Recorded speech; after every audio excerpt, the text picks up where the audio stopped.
जब एक ही उल्लू काफ़ी हो बर्बाद गुलिस्ता करने को, हर साख पे उल्लू बैठा है, अंजाम गुलिस्ता क्या होगा। नमस्कार, बहुत स्वागत है आपका हमारे इस विशेष कार्यक्रम में। मैं हूं विक्रांत मिश्रा और हमेशा की तरह देख रहे हैं आप पीबीसी भारत। आज हम मौजूद हैं नरसिंहपुर डिस्ट्रिक्ट सेंटर के पीजी कॉलेज में, जो कि अब प्रधानमंत्री कॉलेज ऑफ एक्सीलेंस हो चुका है। दोस्तों, केवल नेम प्लेट चेंज होती है, काम वही होता है। हम आपको आज इस रिपोर्ट में दिखाएंगे कि ये नरसिंहपुर जिला केंद्र का एकमात्र ऑडिटोरियम है जहां पर जिले भर के सभी बड़े कार्यक्रम, सभी सरकारी कार्यक्रम संपन्न होते हैं। लोग आते हैं, मंत्री मिनिस्टर आते हैं, अधिकारी आते हैं, कलेक्टर आते हैं, कमिश्नर आते हैं, लेकिन इसकी हालत जस की तस है। इवन जहां पर कलाकार ग्रीन रूम में अपने कपड़े बदलते हैं, वहां पर खिड़की तक नसीब नहीं है इस हॉल को। देखिए हमारी एक खास रिपोर्ट।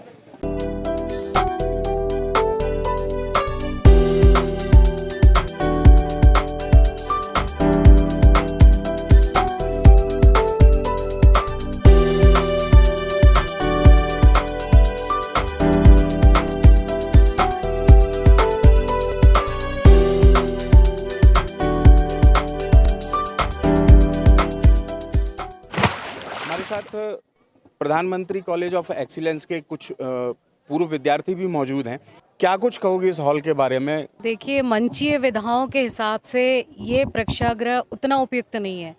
जहाँ तक बात की जाए साउंड की, तो साउंड में प्रॉब्लम होती है, रेजोनेशन की प्रॉब्लम है, सीटिंग की प्रॉपर व्यवस्था नहीं है। जैसे लेवलिंग में सीटिंग होनी चाहिए एक प्रेक्षागृह में, कि पहले नीचे सीट्स हो, फिर ऊपर हो, फिर और ऊपर हो, ताकि जो साउंड का रेजोनेशन है वो बराबर बना रहे।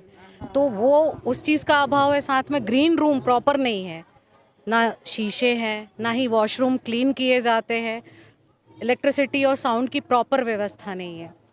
जो प्रस्तुतियाँ आज इतनी ज़्यादा उत्कृष्ट हो चुकी हैं, टेक्नोलॉजिकल एडवांस्ड हो चुकी हैं, हम ये चीज़ें यहाँ पर नहीं कर सकते क्योंकि हमारे पास प्रॉपर वैसी व्यवस्थाएं नहीं है इस प्रेक्षागृह विशेष में। तो इन शॉर्ट तुम्हारा ये कहना है कि हाँ, काम चल रहा है, कुछ हो रहा है तो काम चल रहा है, क्योंकि कोई ऑप्शन नहीं है इसलिए यहाँ। हाँ, मतलब something is always better than nothing वाला हाल है कि चलो कम से कम एक जगह तो है जहाँ खड़े हो सकते हैं, लेकिन हर बार आप उसी चीज़ को लेकर के बैठ नहीं सकते ना कि ये चीज़ है तो इसी से ही काम चला लो। उसे अच्छा कैसे बनाया जा सकता है, इस पे भी विचार होना चाहिए। हमारे साथ और भी स्थानीय कलाकार मौजूद हैं। आज इतनी दयनीय स्थिति इस हॉल की है, क्या कुछ कहना है इसके बारे में? सबसे पहले तो मैं ये कहना चाहूँगी, इस कॉलेज में जब मैंने अध्ययन किया है उस समय कॉलेज में इतनी व्यवस्था भी नहीं थी कि बच्चों के लिए एक साधारण हॉल भी उपलब्ध हो। जैसे तैसे करके प्रयासों से ये हॉल तो बना लिया, पर इस हॉल में आज भी यदि आप देखें कार्यक्रम का स्तर जो है, विद्यार्थियों का प्रस्तुति का स्तर बहुत उच्च होता है, लेकिन जो कार्यक्रम के लिए, जो विद्यार्थियों के प्रस्तुतिकरण के लिए जो उन्हें सुविधाएं मिलती हैं ना, उसमें कहीं ना कहीं समस्याएं, बाधाएं उत्पन्न होती है। सबसे बड़ी बाधा तो यहाँ इको की होती है, क्योंकि विद्यार्थी प्रस्तुति देता है तो वो एक ताल पे काम करता है। जब यहाँ इको का समस्या उत्पन्न होती है तो कहीं ना कहीं विद्यार्थी वहाँ पर डगमगाने लगता है। हॉल के साथ यदि थोड़ी सुविधाओं पर और काम किया जाए तो निश्चित ही हमारे ज़िले के विद्यार्थी इस हॉल को लेकर जो अपने प्रयोग करेंगे अपनी कलाओं के क्षेत्र में, वो अन्य बड़े शहरों के स्तर से भी बहुत उच्च जा सकते हैं।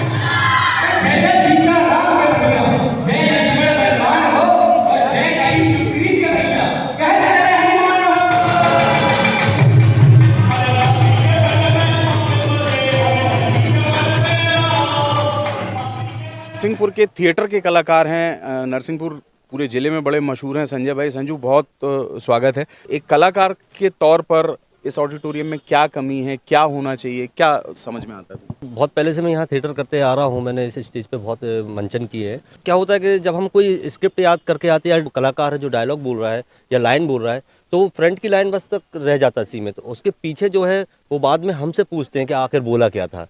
तो आपकी एक्टिंग बस वहाँ पर दिखती है। और लाइट जो है ना, मैं और ऑडिटोरियम में गया हूँ तो वहाँ लाइट का जो है ना प्रॉपरली ऑडिटोरियम में ही रहता है सर।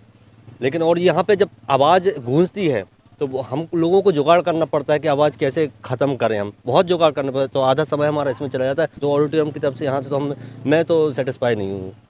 तो सुन पा रहे हैं आप, ये संजय हैं और भी कलाकारों से जिनसे हमने बात की। उनका कहना है कि ऑडिटोरियम के नाम पर केवल एक हॉल तैयार करके दे दिया गया है, जहां पर आप आएँ, बैठें, अपना कार्यक्रम करें। कार्यक्रम कैसा होता है, फंक्शन कैसा होता है, इससे ना कॉलेज प्रशासन को कोई लेना देना है, ना ही जिला प्रशासन को लेना देना है। हमारे साथ अंबिकापुर छत्तीसगढ़ से आए हुए पीएस मल्तियार साहब मौजूद हैं। आप 2006 NSD national school of drama से पास आउट हैं और आज नरसिंहपुर के कार्यक्रम में आए हुए हैं। सर, बहुत स्वागत है। आज आपने भी हमारा ये सो कॉल्ड ऑडिटोरियम देखा, तो कैसा लगा आपको और क्या कुछ कहना चाहते हैं इसके बारे में? अगर मैं बोलूं थिएटर पॉइंट ऑफ व्यू से, तो ये इसे ऑडिटोरियम तो ना ही कहें, क्योंकि ऑडिटोरियम का मतलब होता है प्रोसीनियम थिएटर, और प्रोसीनियम थिएटर का मतलब ये होता है कि जहाँ पे इकोसिस्टम हो। इकोइस्ट मतलब होता है कि आप स्टेज पे जो बोल रहे हैं वो परफेक्टली ऑडियंस तक पहुँचे, और फिर एक्टर्स की एंट्री और एग्जिट के लिए विंग्स बने हों, जो यहाँ विंग्स भी नहीं है। ये नॉर्मल एक स्टेज है, वो भी सीमेंटेड स्टेज है, जबकि सीमेंटेड स्टेज पे कभी भी एक्टिंग या ये सब डांस को नहीं कराना चाहिए, क्योंकि वो साउंड क्रिएट करता है। फिर यहाँ पे लाइटिंग नहीं है, लाइटिंग के लिए टॉप लाइट्स लगते हैं, क्रॉस लाइट्स लगते हैं, जिससे आपको इमोशंस निकलते हैं लाइट के थ्रू। फिर साउंड का यहाँ पे साउंड, चूँकि वॉल में इकोसिस्टम नहीं किया गया हुआ है, तो साउंड जो है ना इको क्लियर करता है, जिससे कि अगर बच्चे गा रहे हैं या डायलॉग बोल रहे हैं तो वो कभी भी ऑडिबल नहीं होगा। तो इसको ऑडिटोरियम तो ना ही बोले, इसको एक हॉल की तरह बोले। तो पर्याप्त साधन उपलब्ध ना होने की वजह से कहीं ना कहीं नरसिंहपुर शहर और नरसिंहपुर के ज़िले के कलाकार उपेक्षा का शिकार होते हैं या किसी अन्य बड़ी जगह जाने की कोशिश करते हैं जहां वो अपनी कला को निखार सकें।